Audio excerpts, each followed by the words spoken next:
الحمد لله وحده والصلاة والسلام على من لا نبي بعده أما بعد فأعوذ بالله من الشيطان الرجيم بسم الله الرحمن الرحيم وإذ قلنا للملائكة اسجدوا لآدم فسجدوا إلا إبليس كان من الجن ففسق عن أمر ربه قال النبي صلى الله عليه وسلم خلقت الملائكة من نور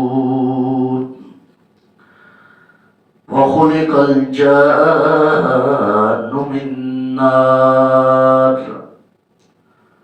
وخلق آدم مما وصف لكم صدق اللہ مولانا العظیم وصدق رسولہ النبی الکریم۔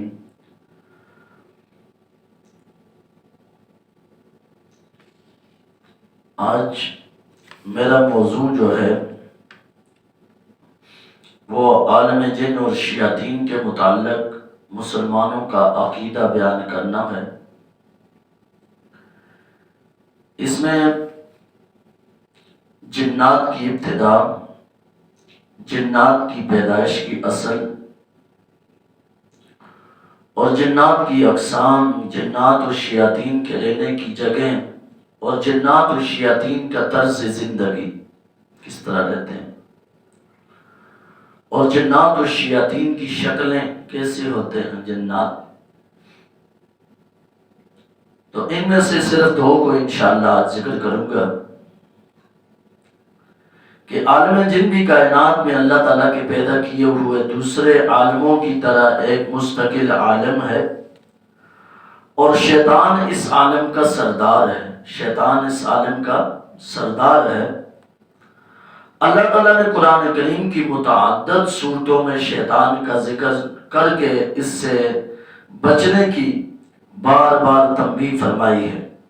اللہ تعالیٰ نے محض اپنے فضل و کرم سے ایسا کیا ہے، صرف یہ اللہ کا فضل و کرم ہے کہ اللہ نے بچنے کی بار بار تنبیہ فرمائی ہے تاکہ انسان اس سے محتاط رہیں کہ کہیں وہ اس انسان کو گمراہ کر کے گمراہ اور بدبخت نہ بنا دے۔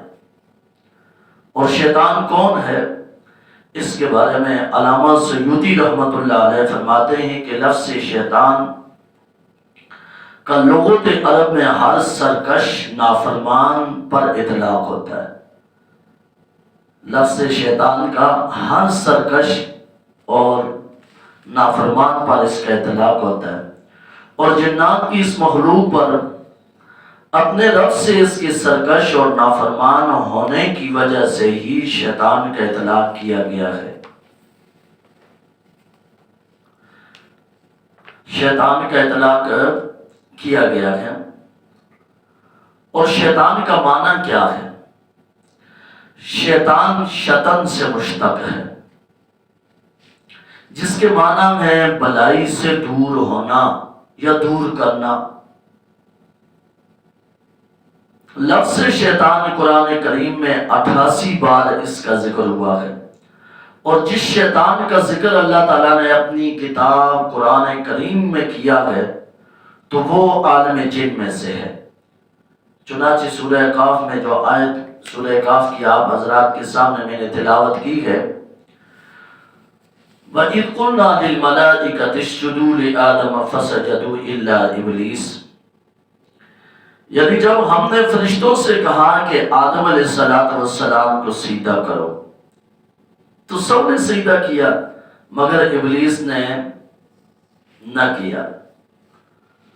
وہ جنوں کی نسل میں سے تھا، چنانچہ اس نے اپنے رب کی حکم عدولی کی، اپنے رب کی نافرمانی کی، اپنے رب کی بات کو نہ مانا۔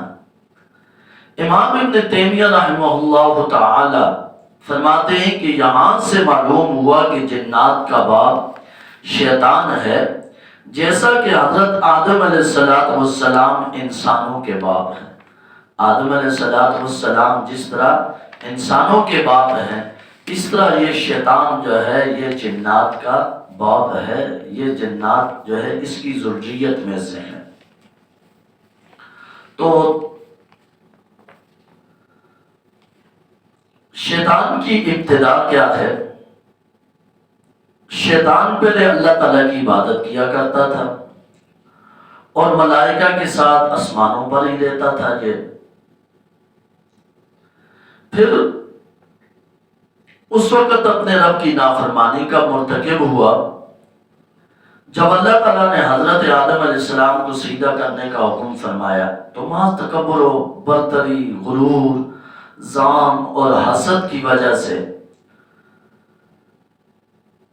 یعنی محض تکبر تھا، برتری کے ظلم اور حسد کی بنا پر اس نے ایسا کرنے سے انکار کر دیا۔ آدم علیہ السلام کو سجدہ کرنے سے اس نے انکار کر دیا، چنانچہ اللہ تعالیٰ نے اس حکم عدولی پر اسے اپنی رحمت سے دور کر دیا اللہ تبارک و تعالیٰ نے، اور وہ بھی رحمت خداوندی سے مایوس ہو گیا۔ اللہ تعالیٰ نے اسے ابلیس کہا۔ لفظ ابلیس جو ہے، لفظ ابلیس یہ افعیل کے وزن پر ہے، ابلاسن سے مشتق ہے، جس کے معنی اللہ کی رحمت سے دوری کے ہیں۔ اس کے معنی ہے، ابلیس کے معنی اللہ کی رحمت سے دوری کے ہیں۔ لفظ ابلیس کو اللہ تعالیٰ نے 11 مرتبہ اپنے پیارے کلام کے اندر ذکر کیا ہے۔ 11 مرتبہ اللہ کے کلام کے اندر لفظ ابلیس کا ذکر ہے۔ الغرض یہ شیطان عالم جن سے ہے، اور انہیں جن اس لیے کہا گیا کہ وہ آنکھوں سے اوجھل ہوتے ہیں۔ جنوں کو جن کیوں کہتے ہیں؟ یہ سوال ہے کہ جنوں کو جن کیوں کہتے ہیں؟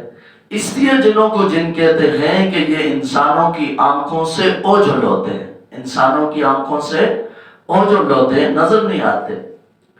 جس طرح اللہ تبارک و تعالیٰ کا ارشاد ہے اللہ کے پیارے کلام کے اندر کہ إِنَّهُ يَرَاكُمْ هُوَ وَقَبِيلُهُ مِنْ حَيْثُ لَا تَرَوْنَهُمْ إِنَّهُ يَرَاكُمْ هُوَ وَقَبِيلُهُ مِنْ حَيْثُ لَا تَرَوْنَهُمْ، مگر بعض حیوانات جیسے گدھے، کتے وغیرہ، گدھے ہیں، کتے ہیں، جنات کو دیکھتے ہیں۔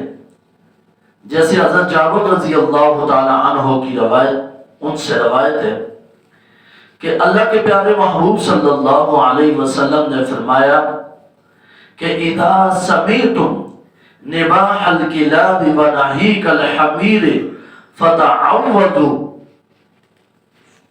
باللہ من الشیطان الرجیم فإنہم یرون ما لا ترون، کہ جب تم کتے کے بھونکنے اور گدھے کے بولنے کی آواز سنو، جب تم کتے کے بھونکنے اور گدھے کے بولنے کی آواز سنو تو اعوذ باللہ من الشیطان الرجیم پڑھا کرو، کیونکہ یہ ان کو دیکھتے ہیں جن کو تم نہیں دیکھتے ہو، یعنی کتوں کو، گدھوں کو وغیرہ وغیرہ، ان چیزوں کو، حیوانات کو یہ نظر آتے ہیں، یعنی یہ شیطان کو دیکھتے ہیں۔ اور دوسری بات کہ جنات کی پیدائش کی اصل، یعنی جنات کو اللہ تبارک تعالیٰ نے آگ سے پیدا کیا ہے۔ اللہ تبارک تعالیٰ کا ارشاد ہے وَخَلَقَ الْجَانَّ مِن مَارِجٍ مِّن نَارٍ، سورہ رحمان کی آیت، آپ سب حضرات کو معلوم ہے کہ اس آیت کی تفسیر میں حضرت عبداللہ بن عباس رضی اللہ تعالی عنہما فرماتے ہیں، اور اکرمہ، مجاہد اور حسن بصری رحمہم اللہ تعالی فرماتے ہیں کہ اس سے مراد یہ ہے کہ آگ کے لپکتے ہوئے شعلے سے پیدا کیا گیا۔ وَخَلَقَ الْجَانَّ مِن مَارِجٍ مِّن نَارٍ، کہ آگ کے لپکتے ہوئے شعلے سے پیدا کیا گیا۔ علامہ نووی رحمہ اللہ تعالی فرماتے ہیں،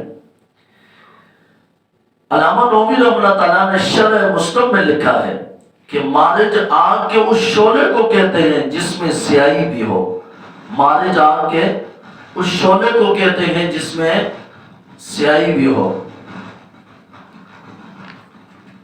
امام مسلم رحمہ اللہ تعالیٰ نے حضرت عائشہ صدیقہ رضی اللہ تعالیٰ عنہ سے روایت نقل کی ہے کہ رسول اکرم صلی اللہ علیہ وسلم نے فرمایا، جو میں نے آپ کے سامنے خطبے کے اندر جو روایت میں نے تلاوت کی تھی کہ خلقت الملائکۃ من نور وخلق الجان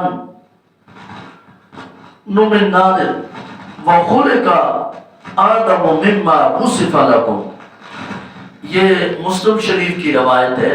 مسلم شریف کی یہ روایت ہے کہ فرشتے اللہ نے نور سے پیدا کیے اور جنات کو اللہ نے آگ سے پیدا کیا، اور آدم علیہ السلام کو اس سے جو تمہیں معلوم ہے، آدم علیہ السلام کو اس سے جو تمہیں معلوم ہے یعنی مٹی سے پیدا کیا گیا، اور جنات کی پیدائش انسانوں سے پہلے ہوئی۔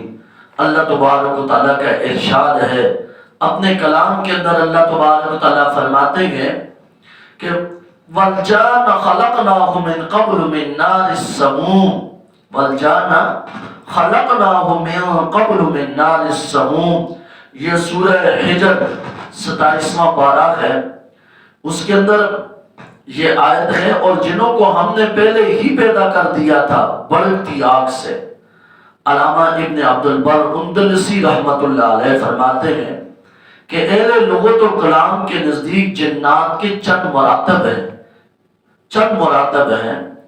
اول، جب مطلقاً جن کا ذکر ہو، یہ بات غور سے سننی ہے، یہ میری بات آپ غور سے سنیں، اور یہ جو 5 قسمیں ذکر کر رہا ہوں ان کو یاد رکھنا ہے۔